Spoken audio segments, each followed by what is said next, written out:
Hello, it's Cried here with the Fire Dragon, an off-meta build which utilizes the newest legs, the Lammergeier.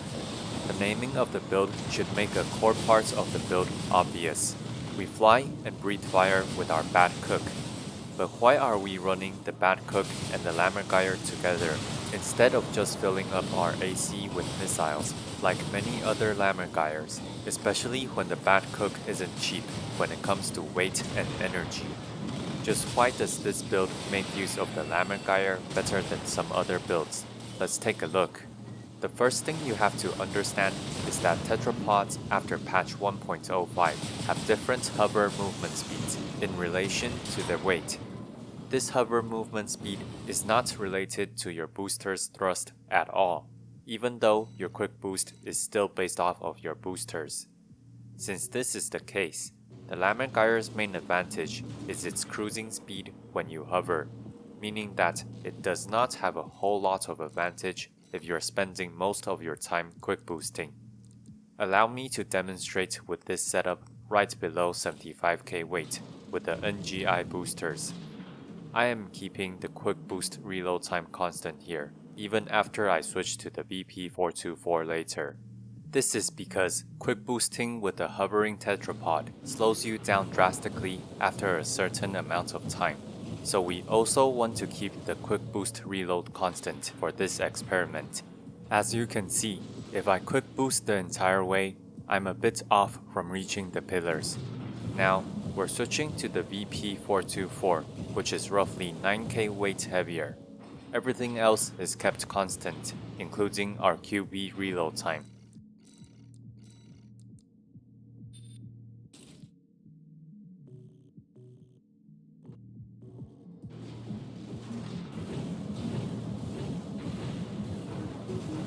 This time, we end up a bit further away from the pillar versus the Lammergeier. However, if we consider the total distance we've traveled though, this is a very tiny fraction. Nowhere near as big as the discrepancy between the two tetrapods' hover speed. The discrepancy exists because of the weight difference of the two legs.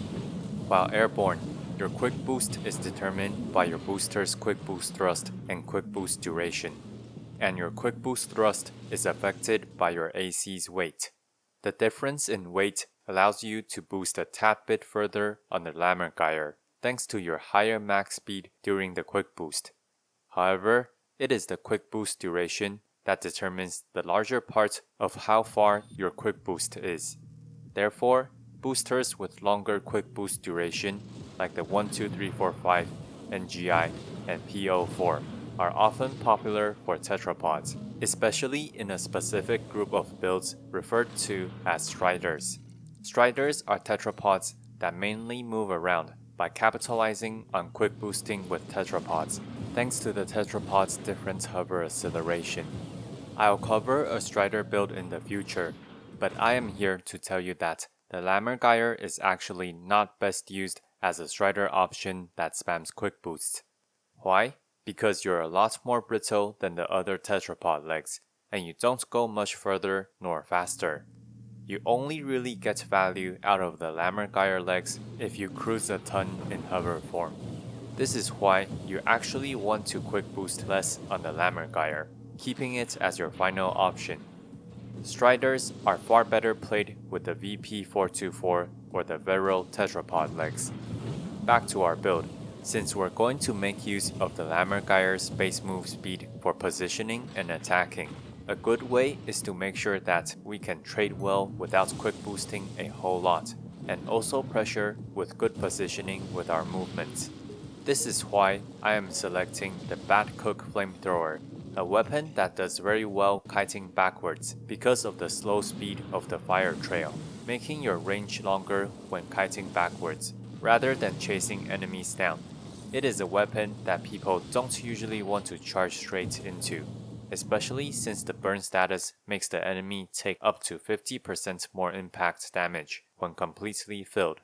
To complement this, we are running the Xuenge Bazooka on our other hand for the high impact damage, because a weakness of the flamethrower is that it tickles when it comes to impact buildup, even though it has great DPS.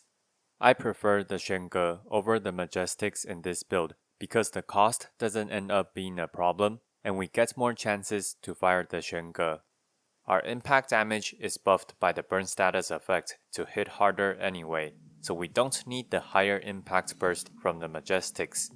Finally, we're going to finish our weapon setup with one dual missile and one laser drone. These are used to poke your enemies so that they would want to chase you down, since the flamethrower isn't good at chasing. You can exchange the dual missile for a split missile. This is up to your preference, but both choices are long-range pressure tools.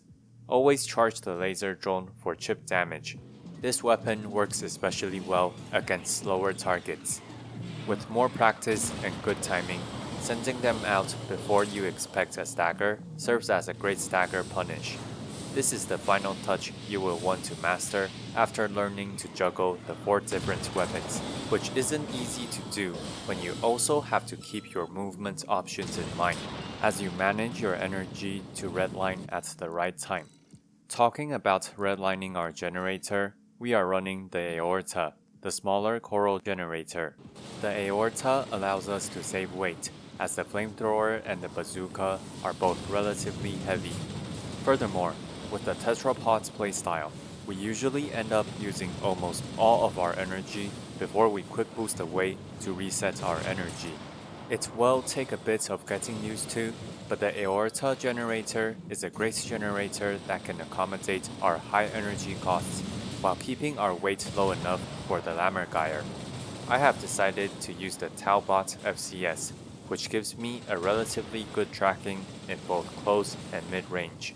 Since we are going to try and not quick boost as much, our core adjustment stats are more focused on the supply recovery for faster redline regeneration. This is why we're going to run the Lammergeier core, which also helps us by getting enough energy output to run our energy-heavy weapons and gear. The ephemera arms are very defensive arms at the cost of relatively high energy, and we run the high-statted Verrill to finish off our frame. For the boosters, the Flugo is our best booster, thanks to also giving us a good upward thrust in addition to good quick boost stats for when we need to dodge.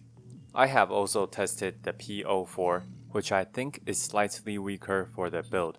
Although I do want to mention that a lot of my rank footage is actually recorded with the P04 because I forgot to switch it back to the Flugo in my saved file. Basically a free buff for you versus my matches when you use the right booster. Anyways, this is a fairly flexible build, and I'll show you some duels with commentary, including how to play against some of the popular matchups. Share code for PC players pinned below. Like and subscribe. Looks like he's falling down, so I shot my bazooka because I don't think he would rise up again halfway through the fall, and my FCS is on target. There we go, the punish with the charge drone at the end. That really hurt him. We're almost staggered, so I might pulse armor here. Yep.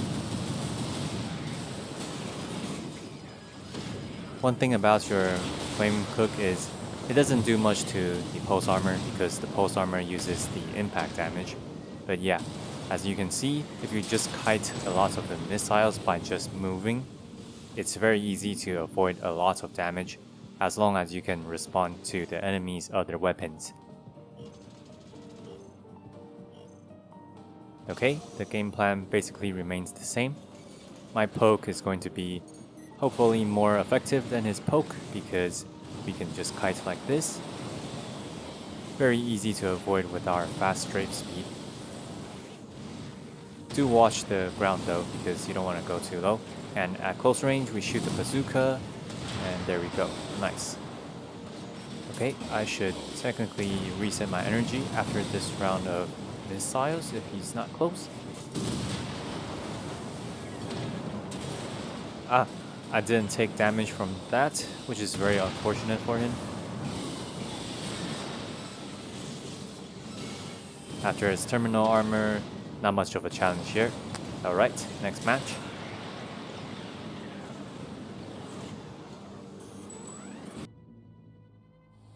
A very typical looking tetrapod. He has a bazooka in hand instead of the third missile launcher. But yeah, a lot of Lammergeier tetrapods run the hammer weapon these days, since it's good at keeping away a lot of targets that rush you down.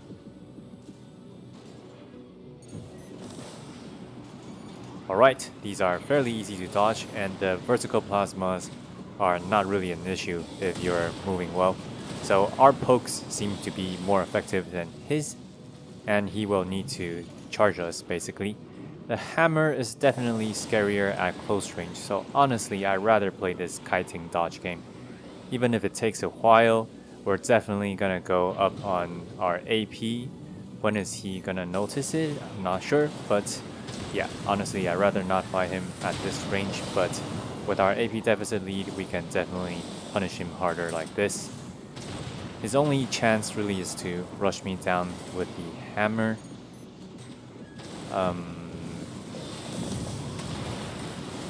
Okay, that wasn't the best idea for him.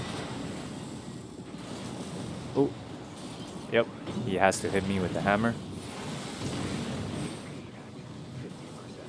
I can definitely play safer and stay away. Let's reset our energy right here because he gave us the time. Without the pressure, it really isn't bad for us.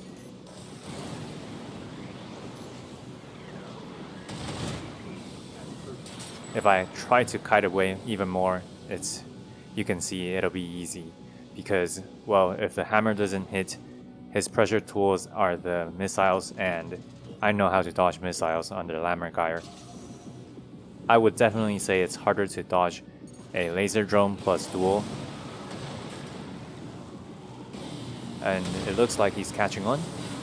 We'll have to quick boost a bit, even though it consumes quite a bit of energy, but I do not want to get hit by the bazookas nor the hammer. And reset energy here, a bit okay, out of his range. Our bazooka didn't hit, but that's fine. Oh, he might hammer, nope. Alright, the pulse armor. We'll save our pulse armor. There's no need to mirror his pulse armor when we have no stagger and we're in the lead. Ooh, now we pulse.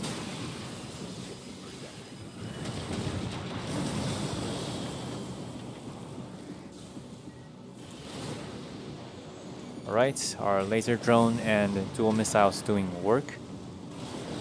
He's definitely coming in for the hammer, so I just need to dodge away. And there goes our drone again. Stay away, and if he charges us, our bazooka does the work. Sorry, I meant our flamethrower.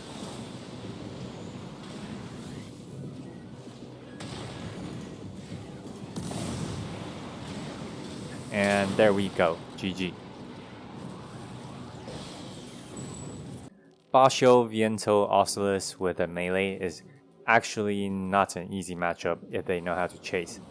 I'll try this round without doing vertical kites, and then in the future I'll probably record a matchup where I'm doing more vertical kites, because I think kiting vertically works much better against this setup. This time I'm going to try to kite more horizontally and show you how these lightweight units can really just chase you down and stagger you and then combo you faster than you can damage them. But yeah. Okay, I didn't dodge the missiles well over there. But flamethrower isn't great against lightweight units because the bullets, they travel a lot faster than the bullets usually are, so they can avoid it quite easily. And the laser drones also work pretty poorly on small lightweight targets that can just fly faster than I can ping them. Okay, oh.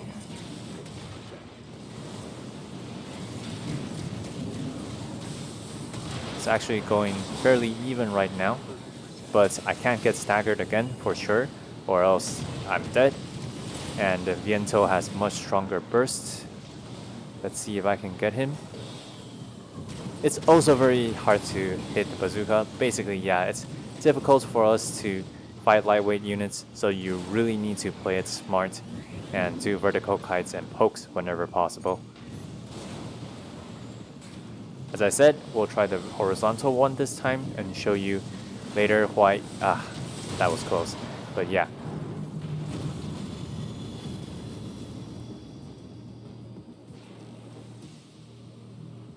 I'll definitely meet another lightweight in the future, and I'll post a future round later in the matchups to show you how you can deal with lightweights better. Honestly, what I should do is mix some vertical kites in right now as well, because if you usually just kite horizontally and you suddenly add vertical movement to your dodging, a lot of people will not know how to respond. You can use it like a final trump card.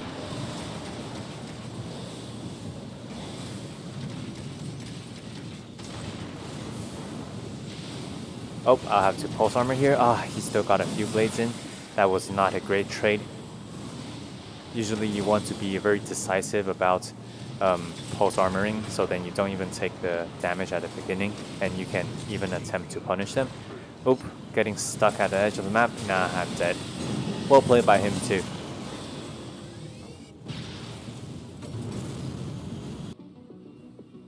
Okay, some kinetic rifles. When you play kinetic rifles or even laser kites, you need to actually do more quick boosting than you usually would, because they are very consistent at poking. So your best form of defense is to do some quick boosts, because you need to throw off the FCS. When you fight kinetic kites or even laser ones, you really want to throw off their FCS in order to avoid some damage in order to win the poking game, because it's very difficult for your movements alone to avoid a lot of the damage from their kinetic guns, since they're very consistent. So yeah, definitely need to watch out and use more quick boosts than you would like to, but it's fine. You're still a tetrapod with a fairly good dodge with a Flugo booster.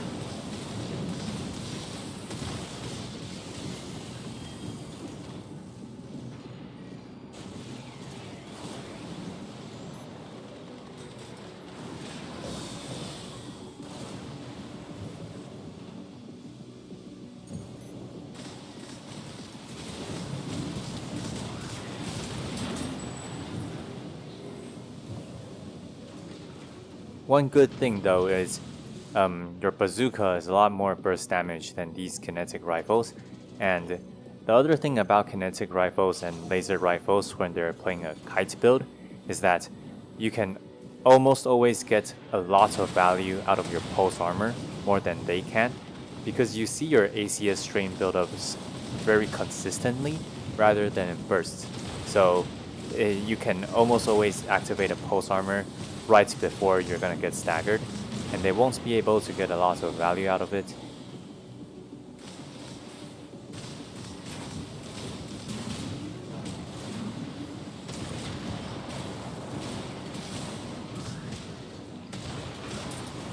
Nice! Our charge drone managed to hit him while he staggered, even though he pulse armored.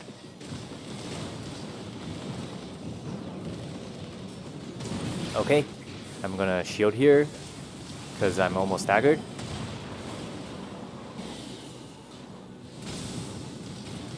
We're definitely trading positive right now, and there we go. That should seal the deal. We just need a few more pokes and just make sure we don't get hit. Come on. And yep, nice. There we go. GG.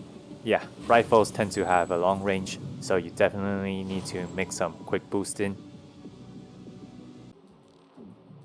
Alright, another Boschio Viento Oculus, and this time I'm going to use a lot more vertical kiting. Actually, I'll shoot even less, and I'll just show you how you can kite vertically.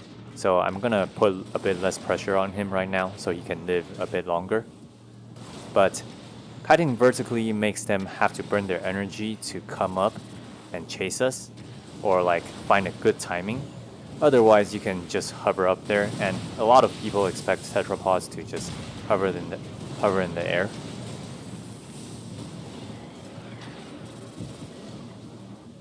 But yeah, I definitely missed one of the bazooka shots back there when I could have shot him next to me.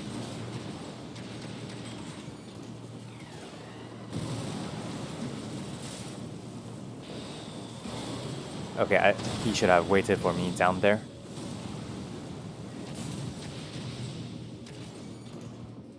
Pure vertical kiting makes him need to try and come up and burn a lot of energy to deal with our pokes.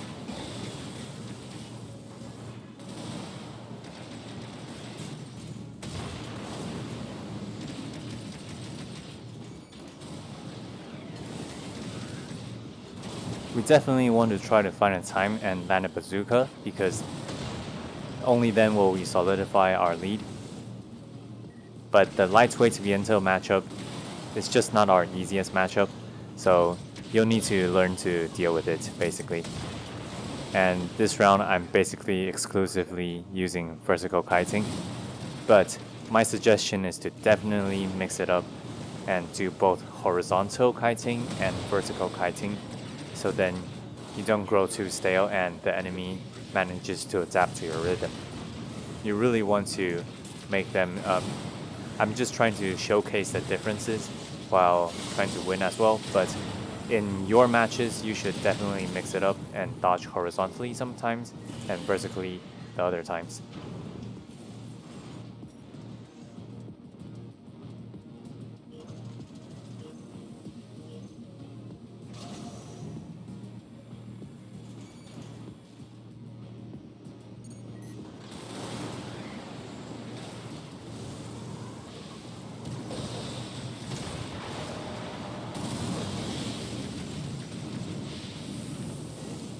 Oh, he's too far away. The melee won't hit. And we punish him instead.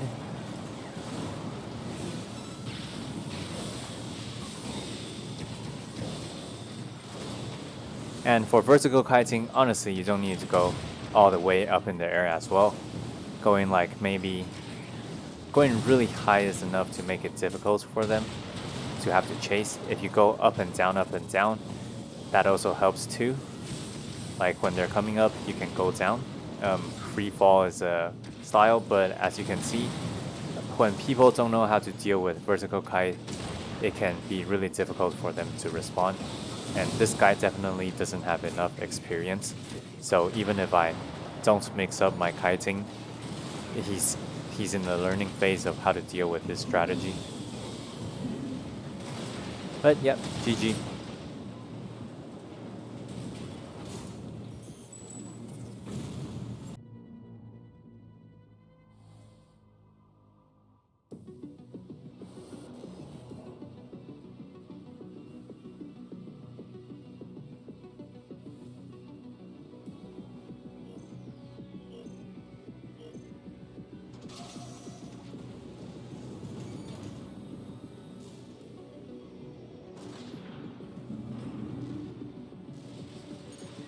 Alright, easy dodge. I honestly didn't need to quick boost. Accidentally clicked quick boost there. Something's wrong. Oh, I forgot to hard lock. That's why I was like, okay. First match of the day for me.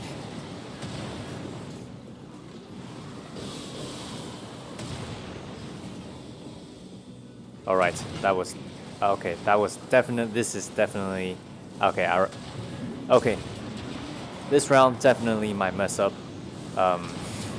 Definitely lost way too much AP. Alright, it's fine. I kind of got the latency down and I know when to dodge now. I'll just lose this one. But yeah, I forgot to hard lock and I did not dodge well. But just a warm up. I will say his strategy is fairly easy to understand. The missiles behind his back are going to be easy for me to dodge, and I just need a quick boost when he uses his bazookas. So right now I'm gonna try and destroy him for the next 2 rounds, and he's quite heavy, so this is honestly in my favor. I will say that if I play well, I will definitely beat him.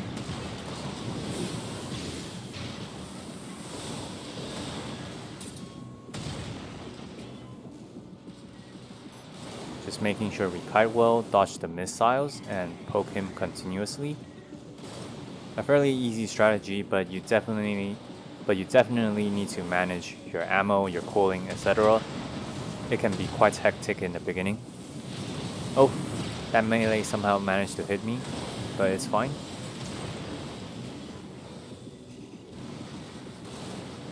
Just pure running.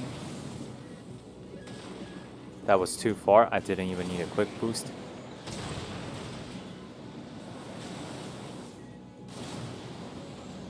And he keeps on giving us an opportunity to reset our energy without even really quick boosting away. And there we go, we changed direction before he shot the bazooka, so the bazooka just missed. And you see I have 6k AP left out of like 9.5k. So yeah, round 1 was seriously just my mistake. But honestly, it's fine to lose even a round. You just need to understand how your opponent plays and how you should play against their strategy. And now see, even if I use my quick boost up, I know that he only has a bazooka and a melee, and his speed is not enough to chase me because he's a bit too heavy. His missiles are basically not dangerous at all as long as we keep kiting in hover form. So we just need to have enough energy to dodge that bazooka and make sure the melee doesn't hit. And that's the strategy.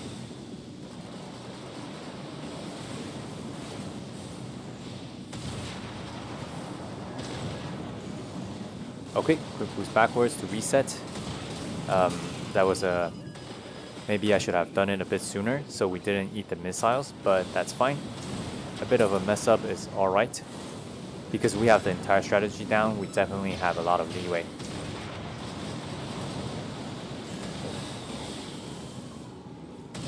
Yep, there we go. I didn't even use my pulse armor.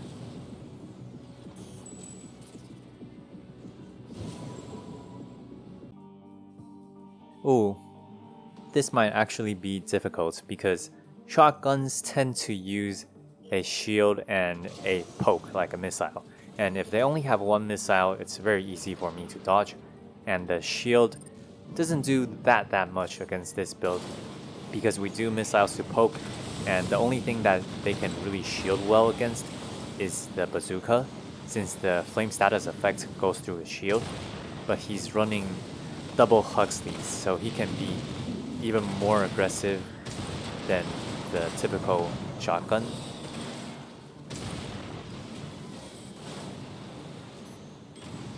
And his build isn't too heavy, so mid-weight wise he can actually pressure us really well, and he just needs to find a good opportunity to stagger me to be able to dish a lot of damage. So yeah, I would say my build is definitely... accidentally shot into the wall. But yeah, my build is definitely not favored against his. Once he gets the AP lead, this map also has cover. I definitely want to reset my energy here. But he can definitely run away for the Huxleys to cool down. So this matchup is in his favor. It's not very easy for me to poke him without fully committing, but fully committing into close quarter combat, he has the build advantage by far. There we go. Yeah, this is a difficult fight for me.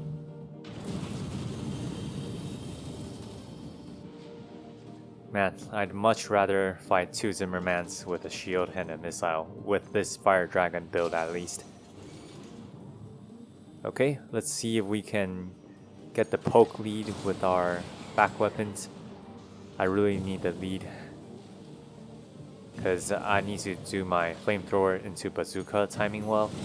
Otherwise it's hard for us to get the AP lead once he gets close once. Yep, he's not... yeah, he's light enough that he can chase me well. I don't want this stagger to fall off. Okay, he chases. How did that miss? That might have costed me the game. That was such a shame.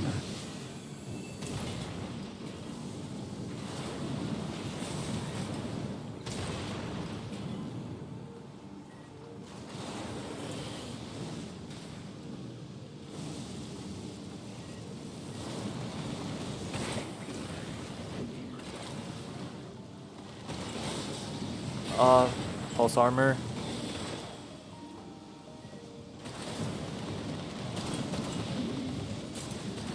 He's going to get the stagger off. GG. GG. A rough build for my build. But even then, he did play quite well to be able to clinch the victory. Well played. Alright, the tetrapod with I think a Harris and bazooka and ACT missiles. ACT missiles have been getting a lot more popular, especially with these open maps. They are indeed very annoying, but as a tetrapod, you can technically just run a circle around in the Lammergeier to dodge a lot of it. Like this, I can kite it, and there we go, the ACT is gone. You do have to watch out for them, they're quite annoying, but not the worst thing in the world. And our pokes are actually superior right now, and just strafing left and right, sort of in a zigzag position, also helps us dodge those bazookas and weaving in between these pillars, and the motion just helps us dodge the Harris and the bazookas too. Watch out for the ACT missiles and we're good. Just don't let him get too many sources of stagger at once. Oops, accidentally ran into a wall. Definitely did not want that. A double stagger, that's fine for me. We're in the lead still. Oh, didn't dodge that. No energy for the ACT, but it still runs into the ground with good kiting. And there we go, see? They're not that scary, huh? Just a loop, and they're gone, see? Make sure you know how to dodge missiles with a Lammergeier. Definitely use your speed to your advantage. If you don't know how to dodge missiles without using quick boost on the Lammergeier, you really need to learn it, because it's one of the biggest advantages this build has. Our pokes are superior, so we can take it easy, create a field of fire, our 1-2 strategy, and then shoot them with a bazooka, and now they are almost staggered. They're staggered, hit by the drone. Once again, dodge the ACT, we're out of energy. Oh, this might be a bit scary, we're fine. Dodge, kite, left and right. Quick boost if we have to. Burn him, put pressure, and he post armored. We can save our pulse armor. I actually don't think I even need it this time. Once again, the flamethrower isn't great into pulse armor, but you can still do the burn status effect and easy victory. And I think this victory is a good place to end my video this time. Like and subscribe. Thank you for watching. If you want to support my work, please consider buying my fantasy novel or donating to my Patreon down below. With a book purchase, you can also request a topic from me. Krite, signing out.